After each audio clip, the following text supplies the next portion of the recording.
taller than when you came in today. It's interesting. Like, you all seem like a little bit like better leaders today after today, you think? How do you guys feel? Good. Feel good? You guys feel good? You look good? How about you guys? Feeling good? You guys feeling good? Get some good stuff today? You guys too? Yeah? Awesome, I love it. Okay, so what I want everybody to do, we're going to get the energy up in the room a little bit because we're ending the day and I get you after lunch. And I know everybody's tired, so let's start clapping. Keep going, get the energy up. Come on, let's go. All right. I love it. So, I am so honored to be part of the HP program. I can't even stress enough how awesome I think this program is. I know how important it is to be in a growth environment. Leaders can't stay stagnant. We cannot coast, right? And about a decade and a half ago, I was not in a growth environment. The only growth I was having was I was pregnant for a long time. People forgot what I looked like not pregnant because I have 9 children, for those of you in the room who just don't know that yet. People forgot what I looked like not pregnant, and I was a stay-at-home mom. My husband was working 2 jobs to support our family, was not sleeping because he had no time to sleep. And we lived in a 3-bedroom duplex. People gave us cars, family gave us cars because we were always 1 month or so or even more behind. And we were just making ends meet. I always said we were rich with family, you know? And then at the time, someone introduced me to something called direct sales, you know, those home party things? So someone introduced that to me because it would fit my life at that time. And I thought, I could go out and sell some products a couple nights a week in home parties. And it was a 50% margin, so if I sold 500, I'd make 250. And if I sold 150, I'd still make 75. And I'm like, that's extra money for our family, right? So I decided to go out and do that. And then my little business started to grow a little bit. I was having good sales. And someone saw some potential in me, right? And they said, you should come to a leadership conference we're having in Dallas, Texas. And I'm like, how in the heck am I going to go to Dallas, Texas? I'm nursing a baby. I got 8 more ahead of them, and my husband can't handle all that by himself. But my husband said to me, you need to go, because that is where people get the aha moments. It's where their head meets their heart, right? It goes from head to heart. And it was the first time I ever got to hear John C. Maxwell speak. Who knows who John C. Maxwell is? Few of you? John C. Maxwell, if you don't know who he is, you need to get on Ignite, on YouTube, on everything. He is the ¡1 leadership expert in the entire world, and I kid you not. He has wrote 70-odd some books. I've read about all of them. He's amazing. And at that time, I heard him speak about the law of the lid. The law of the lid is something he always starts every conference with, because the law of the lid is something every leader should understand. And then it prefaces for everything else that he's going to share. What's interesting is I've heard him speak many, many, many times since that time in 2004. And I was privileged in 2013 to be a part of a very, very small select group of about 10 to 12 people to have personal mentoring by him. And usually you have to pay big bucks to be a part of that. So I was very honored. And today, I'm going to share some things with you that you can take back that he's never taught on stage as far as I know, because I got to hear it in a very distinct environment. What happened for me is I not only started out that little track of growth environment, I got hooked on it. I got hooked. It changed who I was as a person. It changed who I became as a leader. And even though I've retired from that industry, I can bring it here in this industry. I can take it anywhere. In fact, it changed who I was even as a mom and a wife. So it really impacts you when you grow. So our leaders are putting us in a growth environment, and you are all high potential leaders. How does that feel? Feels pretty amazing, right? So I want to talk to you about the law of the lid. First of all, I want to start just kind of prefacing the law of the lid. So the law of the lid simply states that a leader's ability will determine their success. Pretty simple, right? So let's just say a leader, like we're on a scale from 1 to 10, that's your leadership ability. Let's say today you guys all leveled up to 7s. That's pretty good, right? You're a 7. But the law of the lid says that if a leader is a 7, their organization can never go past a 6. That's your leadership lid. Does that make sense? Right? You don't know what you don't know yet, but that is your leadership lid. In fact, every leader under you, their leadership level and ability is only a 1, 2, 3, 4, or 5, 6. Your entire organization cannot even grow past a 6. So do you understand why we get invested in, why it's important to invest in ourselves to grow? Because where a leader goes, as does an organization, a company, we cannot grow the organization without growing ourselves. Does that make sense? Make sense, everybody? Awesome. So it's really important for you to understand the lid, because we want you to break through leadership, your leadership lid. We want you to grow and become leaders you never thought you could become. And I know you can do it. And that's the good news, is that every leader can become better. And I am going to leave you with some things today that you can do every single day to get better. Okay? There's one more thing I want to make sure you understand and know before I tell you the 5 things. John C. Maxwell calls it the rule of 5. Okay? But before I go into that, I also want to talk to you about leadership levels. This isn't your ability per se. This is just the rule of leadership levels. There are 5. Okay? The level 1, it's the entry level. It's basically the bottom level of leadership, is the position level. That is the level where you follow because of your position. You're the boss, so I have to follow you, right? When I started with Macy's about a year ago, I started back at 1. What you don't know is with direct sales, I went on to become a multi-figure a month earner with 2 different companies. And so I had done big things. I have developed leaders, okay? But when I came to Macy's, nobody knew that. And quite frankly, my team didn't care. They want to know, what are you going to do for them? What are you going to do for their organization, right? So no matter what you do in your life, you're always growing, you're always learning, and you're always starting over. You might be a 1 with this person because you're a new MTM or new sales manager or what have you, right? But, you know, in your past, other people have had the opportunity to work with you, and you might be a level 4 leader with them. Does that make sense? I'm talking about levels of leadership, not necessarily ability, okay? Level two is the permission level. This is where people follow you because they like you. And leadership is all about influence. So when you're influencing people, and if they like you and you're connecting with people, then you're somewhat influencing them, right? So you're starting, they're going, yeah, I'll work a little longer today, or I'll stay a little later because I like her, I want to help her out. I like him, I want to help him out, right? What happens in these 2 levels, so let's start with level 1. If someone's following you only because they have to and you're the boss, guess what? That organization is really not moving. We are not producing much. They're only going to do the bare minimum, okay?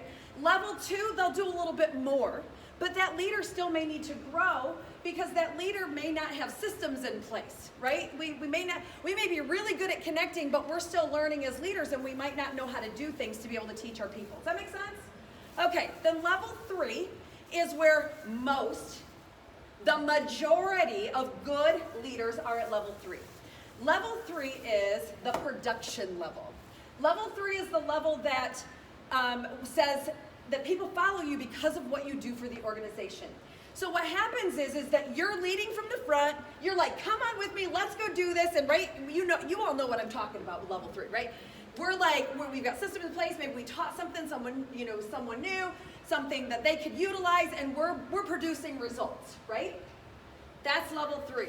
It's really about what we're doing. We're moving and grooving, and people are like, wow, look at you go. You're getting promoted. You're awesome. Oh my gosh, right? But you're leading from the front and you're producing, okay? Level 4 is where I have operated, and I always try to get there as fast as possible because this is where things really begin to happen. And level 4 is the people development level, because it's really all about people. You can ask yourself, how am I doing? You should ask yourself that. How am I doing? But what a truly leader asks themselves is, how are my people doing, right? The number one vocab in a leader's, number one word in a leader's vocab is others. It's about serving other people, not self-service. Does that make sense? And so you want to be developing people and developing other leaders, okay? That's what level 4 is. It's about developing others. You want to multiply yourself. That's what I learned in direct sales. I'm like, I could go out and sell a lot of stuff, right? And I can make some money, but guess what? If I have me and maybe a 10 or 100 or 500 or 1,000 people doing what I'm doing, what's going to happen to my volume, my sales volume, right?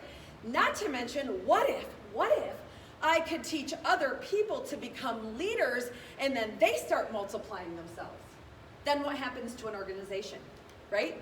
That's what level 4 is. And really that's where everyone should aspire to be. Level 5 is the pinnacle level. I've never been there. I don't know if I'll get there in my lifetime, but I will work my entire life to get there. It's a very rare, very special, but it's really the pinnacle level where leaders are at level 5 and then they're producing level 4 and 5 leaders.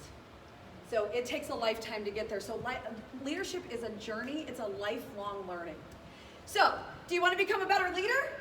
All right, okay, you wouldn't be here if you didn't. Okay, so I'm going to give you 5 things, the rule of 5 that John C. Maxwell shared with us. And then I'm going to give you a tool that you can take home with you that he's never shared on stage, that he only shared with our little small group that he mentored. And I think it'll be really helpful to you to be able to start those steps in mentoring and developing others. So number 1, first thing you do to become a better leader, and everything I'm going to tell you, you have to do every single day. What does every single day mean? Every day. Does it mean, do I do it on my day off? Yes, it does. All right, so these 5 things, it has to be, you get really good at things when you do them every single day, right? So every single day without fail, do this. Okay, first one, number 1, lead yourself.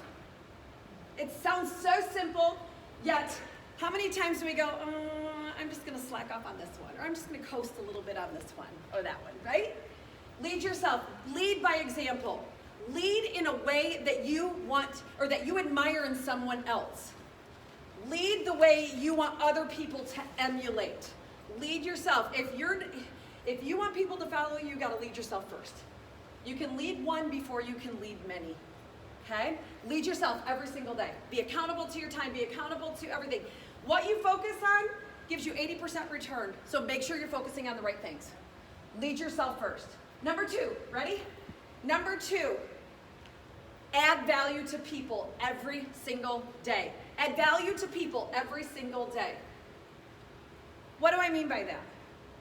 You just want to give back to people, serve other people. When you wake up in the morning, say, who am I going to add value to? Be intentional about it. When you go to bed at night, say, well, who did I add value today? Make sure that you are adding value every single day to someone else. It could be a compliment. It could be, I got in the trenches and I helped him out. It could be maybe you taught him something new, but add value every single day. Number 3, study leadership every single day. Study it every single day. You've been studying it all day long today. Don't let this be fast or famine, right? Or feast or famine. You studied all day, but don't let go. Okay, so I'm not going to study till next week because, whoa, that was a long day, right? Study leadership every day. Ignite is full of it. Go search out in Ignite. Search it out.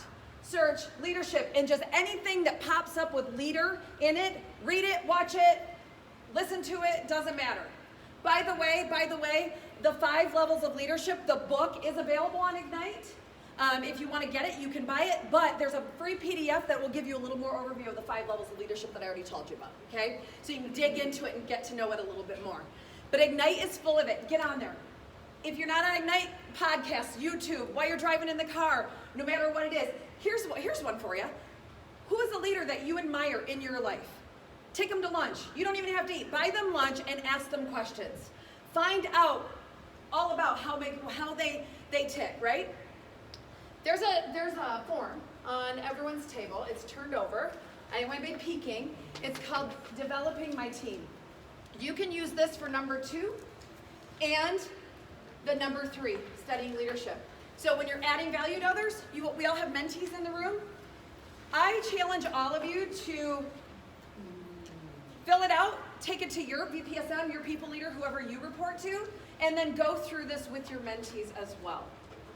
These are the questions that John C. Maxwell gave us that I've never heard him speak about. What he says is, you can't start teaching a person until you know what a person wants, don't assume anything, what they expect, where they are, and what they think.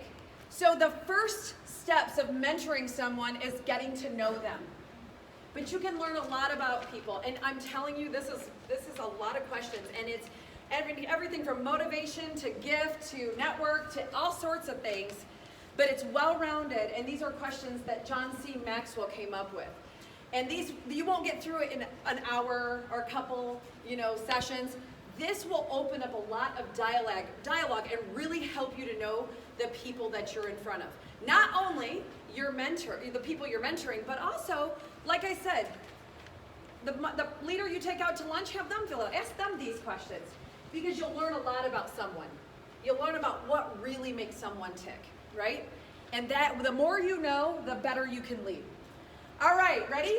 Number four, practice leadership every single day. Practice it. What do I mean by practice leadership?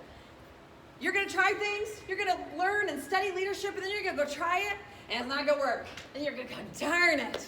You're going to fail. Here's what I know. When you're not afraid to fail, it doesn't control you anymore.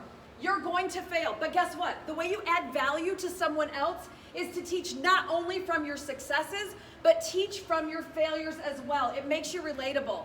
Someone could be looking at you in your organization, in your store, and say, oh my gosh, you're so good. I could never do what you do. Guess what? We cannot create more leaders if they think they can't do what we do. So we need to, tell them, hey, look, guess what I did? And they're going to say, oh my gosh, you did? Oh, guess I can do this. Right? So teach and practice and fail forward every single day. Every single day. All right, number five. Well, let's recap. Before I give you five. Before I give you five. Number one was what? Lead yourself. What was number two? Absolutely. What's number three? Study leadership. Absolutely. Every day. I love it. Every day. What's number four? Practice leadership every day. Practice leadership every single day. And number five, personally grow every single day. Grow yourself. Do something new. Leaders can't coast. We can't stay where we're not learning something new. Because about the time we slow down or coast or stop, someone's passing us. We have to keep going. We have to keep learning. When we get comfortable, it's time to move on to something else. Always be learning something new. You can add more value to people the more you know and the more you learn. Experiences give value to other people, right? We always say everything happens for a reason, right? And then we, a lot of times, have unique things happen to us because sometime in our life, how many times have you had this happen? Sometime in your life, someone else goes through that and you, oh my gosh, 10 years ago I went through that. I can help you with that, right? That's what life is about. Life experiences and helping other people through this thing called life. All right, so now I need everybody to stand up. I need everybody in a power stance. Power stance. What makes you feel strong and powerful? I'm going to leave you with this. You guys ready? You guys in your power stance? All right, I'm going to leave you with this. You can choose your career. But you cannot choose your calling. I'm going to say it again. You can choose your career, but you cannot choose your calling. You are part of a unique and very special group. That means you can't quit because you didn't choose it. Life chose you. So it's time to go out and make a difference. And let's take Mighty Michigan in this entire company to a whole nother level. Are you game? Y'all with me? All right! Awesome. All right, thank you guys. Thank you. I don't know who's coming up right now. Is it you? You're up. Lori or Sheila?